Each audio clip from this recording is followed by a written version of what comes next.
Hello and welcome to our program. Before we introduce you to our very special guest today, let the soothing strains of a Sarod recital flavor your morning.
Welcome back. We are happy to introduce our guest on the show today. He is Mr. Punam Suri, who is the president of the DAV College Managing Committee. So welcome to the program. Thank you. Thank you, ma'am. The DAV College, the Dayanand Anglo-Vedic College. Very, very interesting name. Centuries old tradition and doing tremendous work in the field of education. So could you take us through a little history of this institution? Well, to start off with, the very name Dayanand, that is the D of the DAV. It is in memory of Swami Dayanand that this institution was started. It was started by the Arya Samaj in 1886. Swamiji passed away on 30th of October 1883, and after his death, within a few days they took a decision that they must start a college, because they did not want a road or a building or a dead kind of a monument in his name. He was a dynamic personality. He had dynamic ideas. So they wanted a dynamic organization to represent and to be in his memory. Wonderful. And that how DAV came about in 1886. And on the 1st of June, by borrowing 2 rooms from the Arya Samaj, the first school of DAV started. Now, there is one question here that people wonder, that the name is DAV College Managing Committee and we run more schools. We have colleges, we have a university, but we do run more schools. The number of schools is far higher than the colleges. And that is because when they started, when Arya Samaj takes any project, normally they don't have any money to start the project. Okay. So they go about collecting funds. It is by donation. And in those days, nobody gave them the money. Whenever they went, they said, higher education, it is meant for the British to do. Indians are not capable of handling higher education. Lord Macaulay's will was being done. And that was in full force, and that was what was making the whole educational scenario go down. And in those days, since the money which came about was total 24,000 rupees, 568 rupees was collected, total. And that was not enough to start a college. DAV. This name was given to us by a young professor, 21-year-old, working in a government college in those days. His name was Gurudat Vidyarthi. Okay. You see, as I said earlier, since it is in the memory of Dayanand, it should have been a Dayanand college or a Dayanand school or a Dayanand society. Right. Why the A? Why the V? So that is where Gurudat Vidyarthi, he gave a suggestion in 1885 November that let us not call it just a Dayanand, let us call it Dayanand Anglo-Vedic. In those days there was now we call it a misnomer. In those days it must have been something that is very important. The word Anglo was meant that the knowledge would come from there. In those days, I'm talking about in 1886. Right. And Vedic was something that the Arya Samaj believed in. So Gurudat Vidyarthi suggested, let us call it DAV. But I think he must have felt that Anglo was such a strong word in those days that it may become too strong and overpower poor Dayanand and Vedas. Okay. So he surrounded that word with two big pillars, one side Dayanand, one side Ved, and he told the DAV people now that are existing, go ahead, make your institutions, make your schools, make your colleges, but within all your schools and colleges must be on those two pillars, keeping in mind Dayanand and Ved. We're still in conversation with the chairman of the Dayanand Anglo-Vedic College Management Committee. But before we move on into our conversation with Mr. Suri, just a little thought for the day, and it is from Swami Dayanand, who said very beautifully so, the greatest musical instrument given to a human being is the voice. And since it is with this voice that we communicate what we do, so when we look at education today, and India, we keep saying is waiting to reap the demographic dividend, a lot of young people coming out, expectations changing. I think getting a job is all the more critical because the quality of life young people want to live is higher in aspiration levels. The focus, we believe, should be on higher education or primary education, because somewhere the fundamentals of young people, they are educated in terms of a thappa or a stamp, but are not employable. So how do we solve this challenge? Actually, I feel the problem has to be solved right from the primary level. It is not only just in higher education. Everybody is looking for a job, True. a better quality of life. But then the word better quality of life, the word quality, that is which I would like to differentiate. Okay. You may have all the assets, the worldly assets, but if you don't have peace of mind, it is absolutely useless. And peace of mind does not depend on what assets you have. It is something that has to be inbuilt. So we in DAV felt, like our Vedas, like Swami Dayanand told us, Manor Bhava. The job is to make first a good human being. A good human being, when made into a good professional, he is the employable person. Right. You may have a very good engineer, a highly qualified engineer, but if he is not a good human being, the bridge is going to break. So Sooner or later, a good human being is required. These scams, these things that have been happening, where earlier you found the dacoits were uneducated, but today educated people are coming into crime. Maybe because they don't get the jobs, that is why they're stepping into it. So in DAV we felt that we must work towards character building also. So we changed the focus, or we are in the process of changing the focus from uh, job orientation to character building.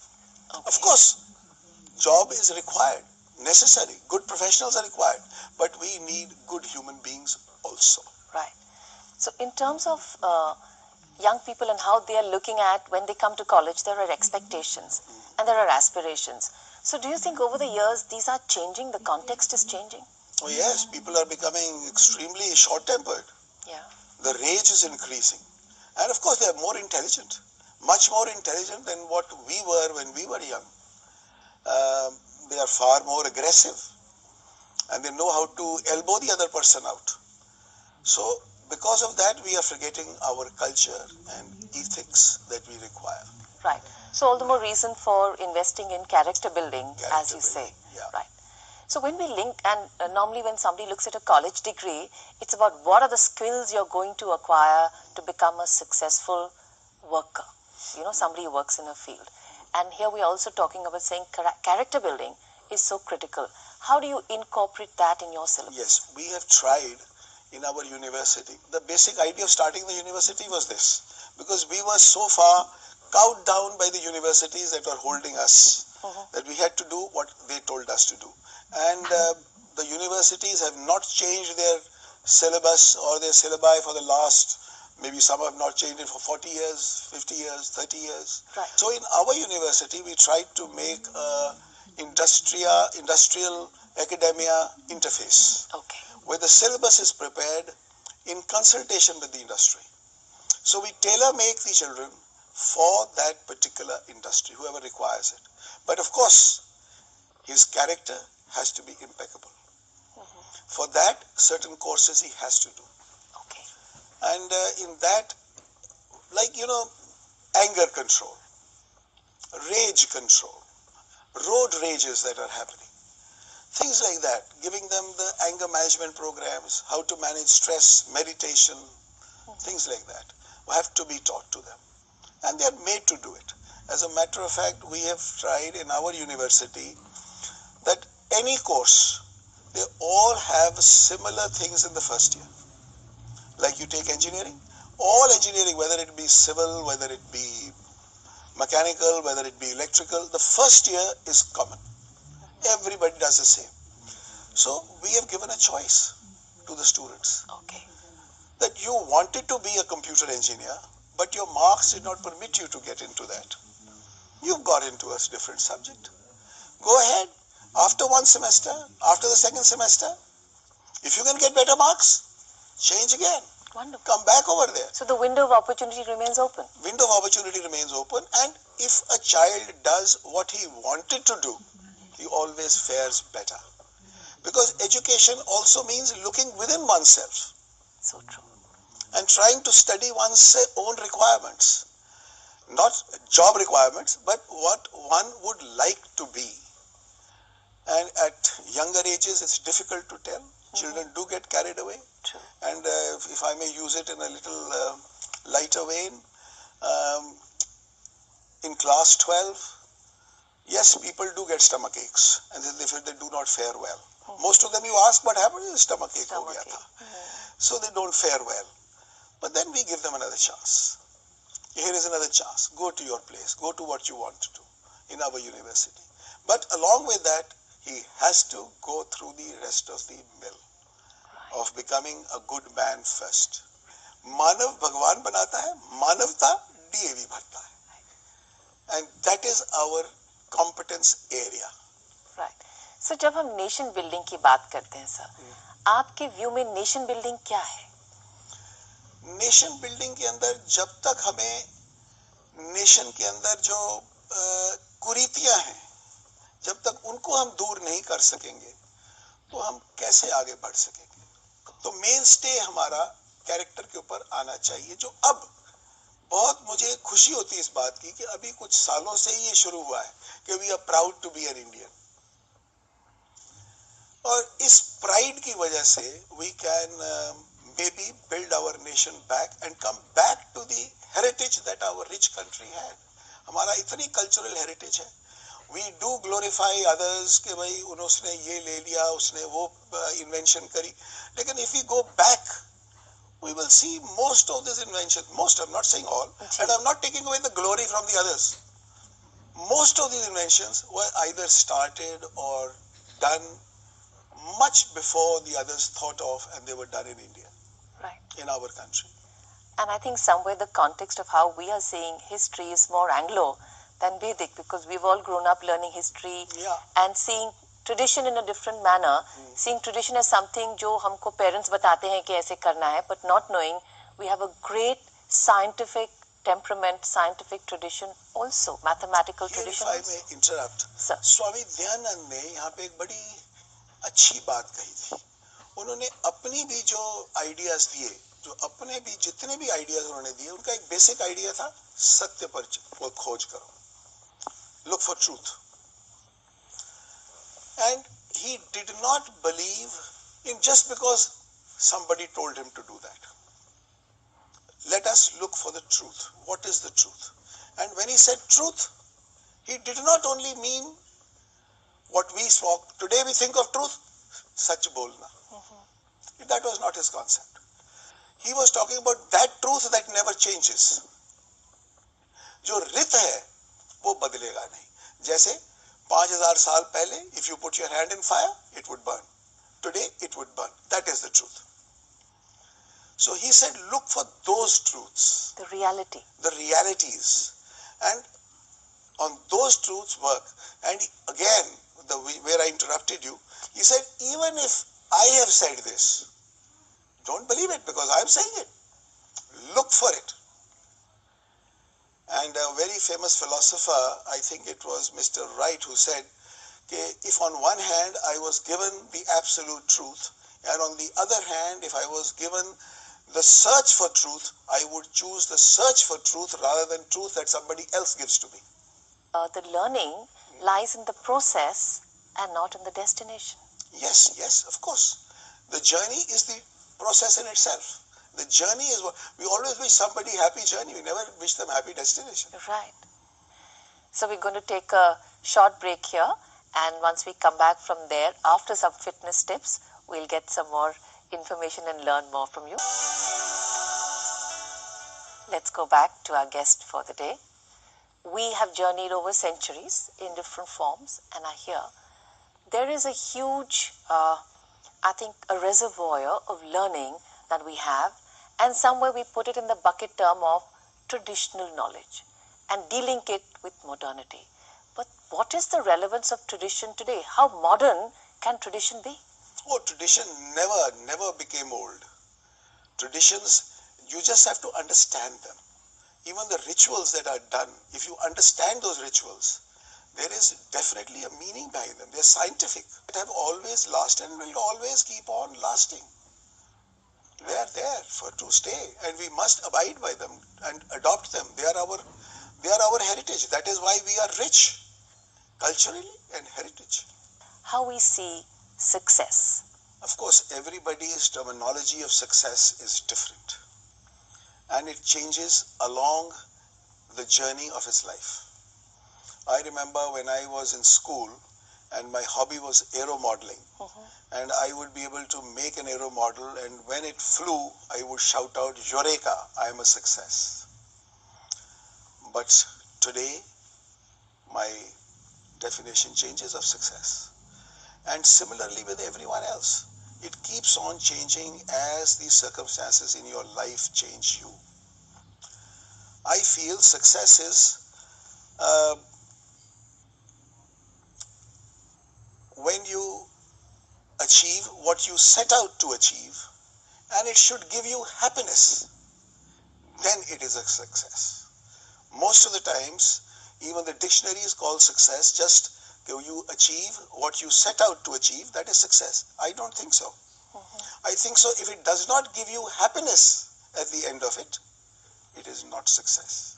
So you've been awarded the Padamshree, you've got other awards also, your institutions have got so many awards. What do awards mean to you?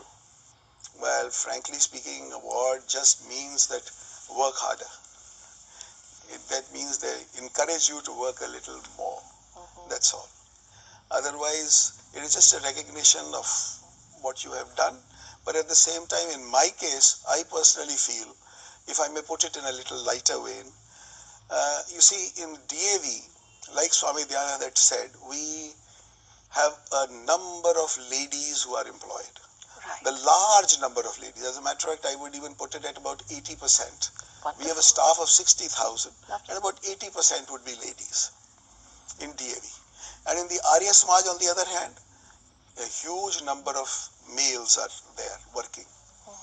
So I think since the government might have seen that in the Arya Samaj and DAV some work is being done, so who should they award?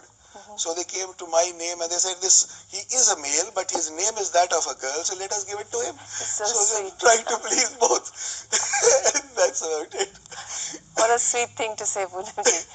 But, and I think you actually addressed the larger context to say that finally, and we think of gender parity, we think of bringing in balance, how do we see the other gender, understanding the other gender. But I think it's also about seeing work. Yes. Coming back to, and you said we have a large number of ladies working Yes. in the education system, Yes. because I think teachers are, by and large, it's seen as a female profession, right? Oh, well, yes, it's more convenient for them Okay, to go home early and look after the family and the children. okay. So I want to ask you about teacher training. You know, we always believe, and today आप किसी से भी पूछ लीजिए और वापस जाइए उनसे डीप सेल्फ रिफ्लेक्शन एक्सरसाइज करवाइए तो बोलेंगे कि कोई एक इंसान जिसने आपके करियर का रास्ता बदला, आपकी सोच बदली या आप पे कोई इम्पैक्ट हुआ, 90% ऑफ द केसेस कोई टीचर होती है, चाहे स्कूल या college. So deep is the effect, because you nurture young minds and very, very soft, still घड़े कच्चे होते हैं और उनको वो पकाती हैं with the right temperature. We struggle in our country with good quality teachers. Why do we lack this?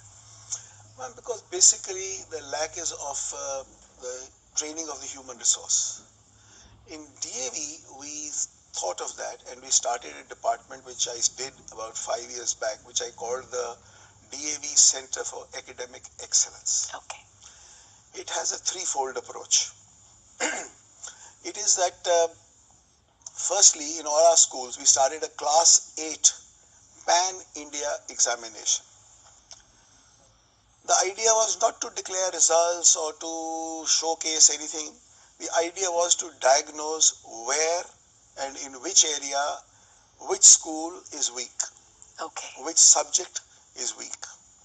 So we do that. Then we send the papers back to the schools to check it themselves and put in their other assessments and then declare the results. For us, that is sufficient to know that which subject there is some weakness. So then we have a academic audit system. That academic audit team goes in and tries to diagnose why that area, that particular subject is weak in that institution. Okay.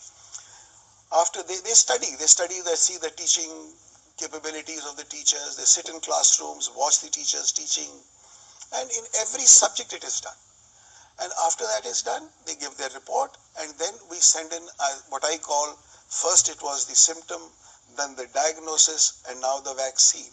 Okay. That is our in-service training programs, Right. where we give training to our teachers, and they're tailor-made for those particular jobs. Wherever the weakness is, it is tailor-made to suit them. Okay. So when teacher training happens and when you did this whole analysis, some learnings that cropped up and which if you share them, maybe somebody else can benefit from them? Well, yes, we have. Most of the times it is, you see, today it's a sorry fact that teachers, it is not out of passion that they are teaching. They are teaching because it's a necessity. They need the money. And very few institutions, unlike DAV, pay the full money. Okay. Most of them are still struggling because the fees are not there. There's poverty in the country. Don't look at metropolitan towns. They're fine. Everything is okay. But I'm talking about other areas, widespread areas in the country. I mean, the weaker areas where the Adivasi areas where people hardly pay any fees. So there, naturally, the quality of teachers that they get is very poor. Okay. And since that is poor, the teaching capabilities are poor, and it is because of that the students are poor. So our attempt was to bridge that up by training them. And break this vicious cycle. Break the vicious circle somewhere or the other. Okay. And you have a great alumni network. Oh yes.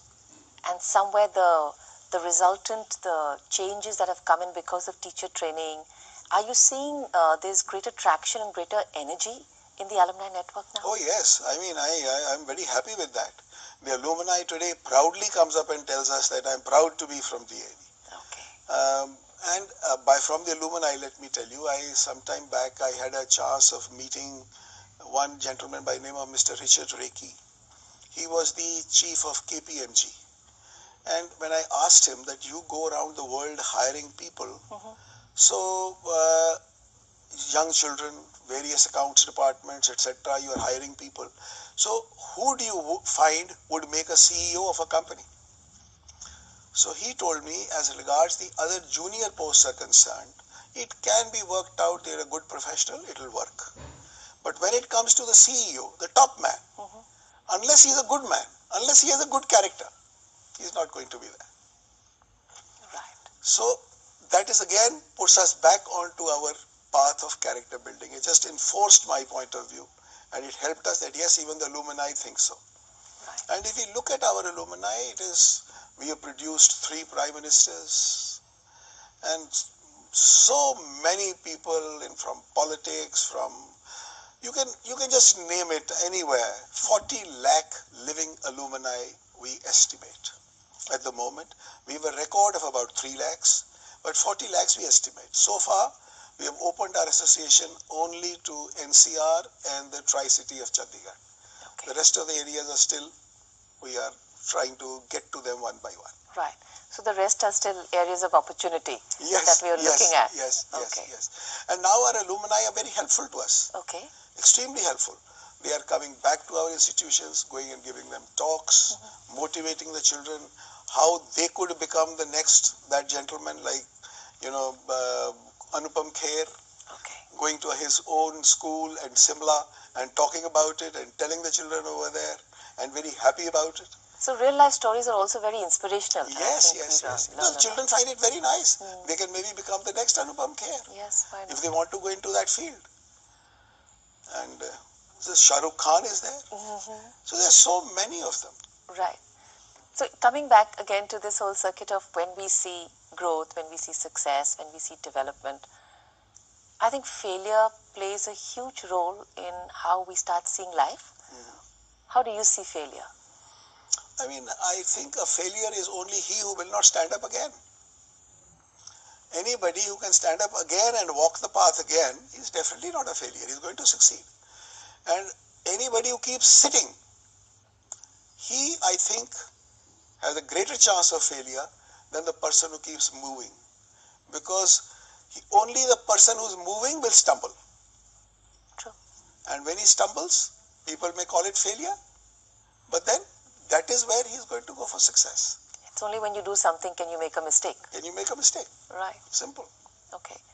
So in one's darkest hour, in moments of great adversity, one looks for some inspiration, a ray of light. Where have you looked? Well, I have, frankly speaking, if I may say, it's a very personal thing, but my grandfather, who later on became a sannyasi by the name of Mahatma Anand Swamiji. Okay.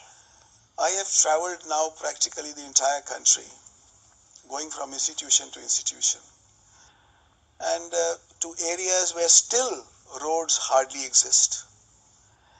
So he went around them in those days when they were moving around in bullock carts. So I marvel at him that was there no stress on him, and without much finances, trying to work out things, and then also talking spiritually and explaining things to people and giving talks, opening institutions. So I definitely look at him. Whenever I do get tired, then one does feel that yes. But then in the DAV field, I feel Mahatma Hansraj. Okay. Mahatma Hansraj, he was the first headmaster of DAV. His, if I may say in Hindi again, त्याग और तपस्या, ये दो लफ्ज हैं, और त्याग और तपस्या में कौन सा उनका ज्यादा था ये कहना बहुत मुश्किल है. त्याग भी बहुत था, तपस्या भी बहुत थी. और उस इंसान ने तो 1 रुपया भी नहीं लिया डीएवी से जी. और सारी जिंदगी अपनी इसी काम पे दी, और जिसके लिए अपने खानदान को, अपनी धर्मपत्नी को, अपने बच्चों को, सबको निग्लेक्ट करके उसने डीएवी की सेवा करी. After working 25 years in it, उन्होंने कहा अब मैं डीएवी का भी त्याग करता हूं और मैं अब आर्य समाज की सेवा करूंगा. So the man's sacrifices were tremendous. Right. I think you've picked up a very, very beautiful point here, sir, as to how we see Tyag and how we see the ability to leave that which has given us stature with equanimity.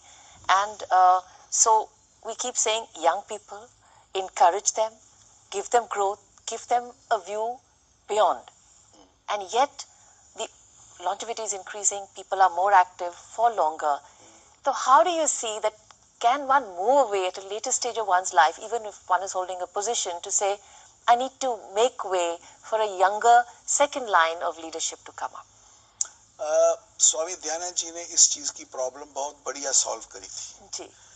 He gave us the आश्रम व्यवस्था, जिसके अंदर उन्होंने कहा कि वही ब्रह्मचर्य होगा, गृहस्थ होगा, वानप्रस्थ होगा और फिर संन्यास होगा. बहुत सुंदर है actually.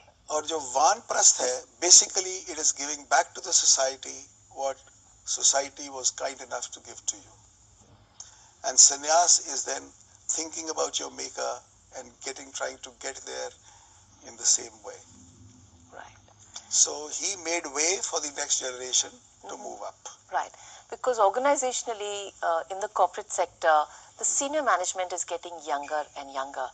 Is that happening with larger societies and, say, quasi-government organizations or bodies? Well, frankly speaking, in DAV, it is not. Okay. In DAV, because in the managing committee, in the office bearers, only after Vanprasth will they come. Right. While they are young, they are working. Okay. So it's only later in life when they think about giving back to the society that they come to us for giving back to the society. And at that age, of course, I was a little early, I think, in DAV. I joined it at the age of 50. But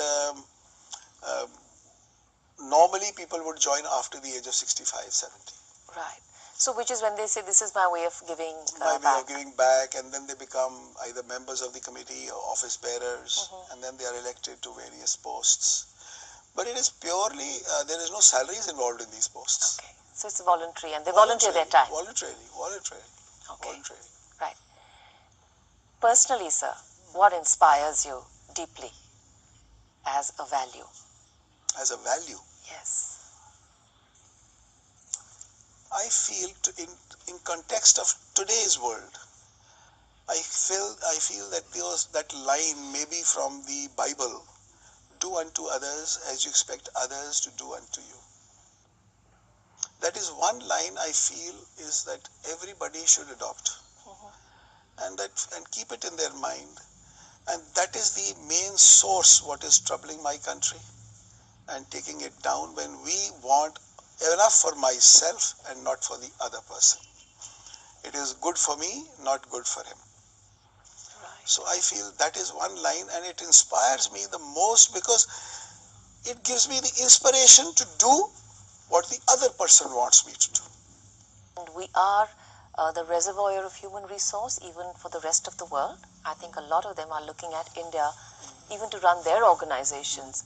How do you think we can actually bring up the quality and invest in our young people beyond character building and beyond what DAV does, as parents who are stakeholders, as bosses who have these young people under them, as organizations, as a political system?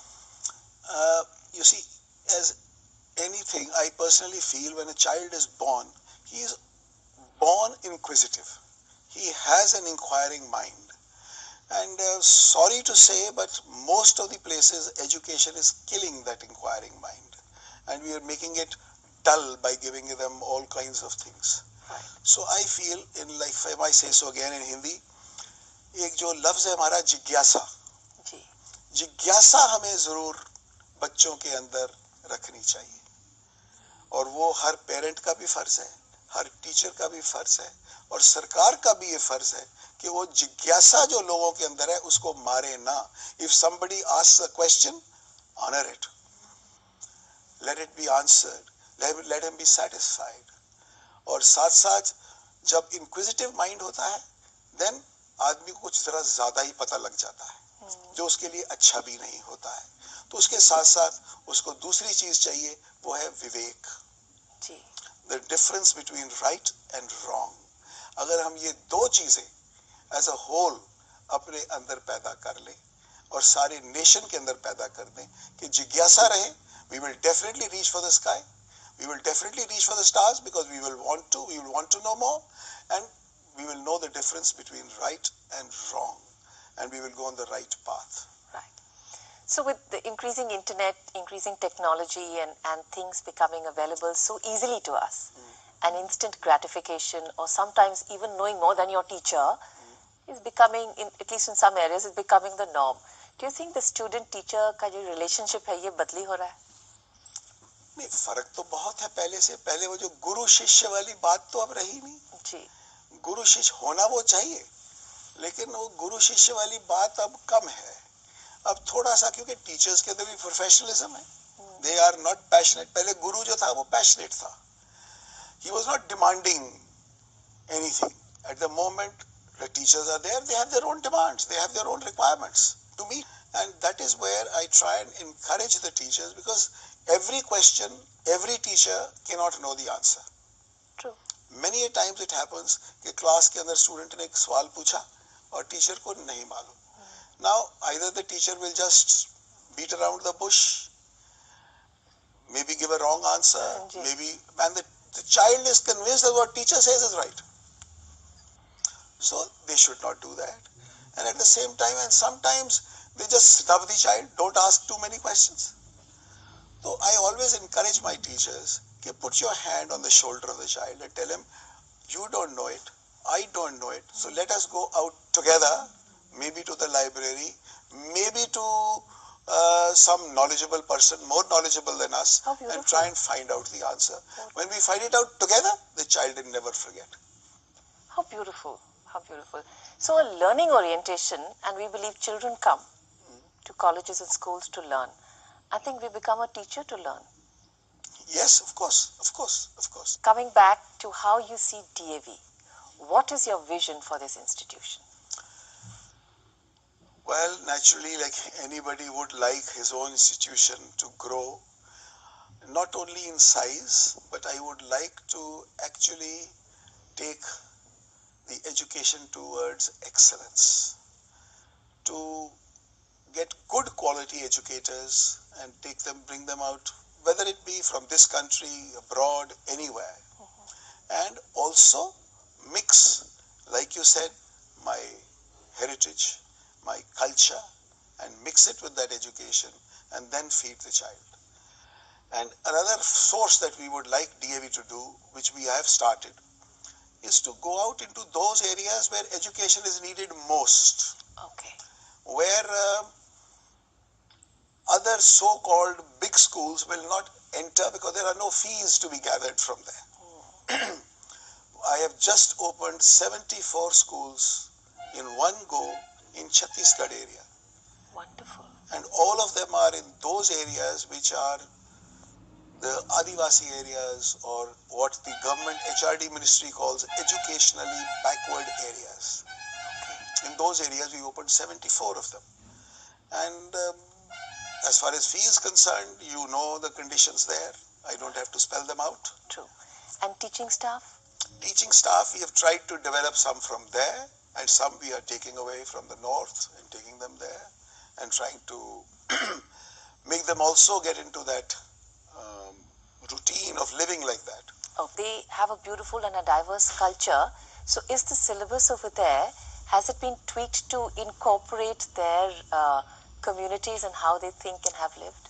Yes, what we are trying to do over there is on every Sunday, when the school is closed, we are trying to invite the community to come in, the areas around, the villages around, Okay. to come into the school, become a part of the school, trying to teach them needlework and house management and other things like that to the ladies, and to the gentlemen, trying to teach them life skills, communication skills, how to talk, how to behave, how to eat. So those things also are being done. So maybe we can involve the community at large with that over there. Right. That's how integration starts. And उसके बाद फिर हम वो कहते हैं ना ताना बाना बुन सकते हैं. Because कहीं education top down हो जाए and not really connected with their reality. So as we like to believe that every moment we are creating history, living a present to create a history. And you can imagine this day, the 22nd of February, would have really created a lot of history because so many have gone by. So many important events have taken place, but just let's share a few of them. The 22nd of February 1958, Abul Kalam Azad, Indian politician and scholar, passed away. George Washington, the first president of the United States, was born on the 22nd of February 1732. World Thinking Day is celebrated every year around the world on the 22nd of February by Girl Scouts and Girl Guides. Thank you so much for coming on to our show. बहुत कुछ सीखा आपसे और जाना भी. And I think DAV की जो vision है, आप उसको आगे लेके जा रहे हैं at such a wonderful pace. Great work is being done. We wish your institution all the best, sir. Thank you. Thank you very much. Thank you. Namaste.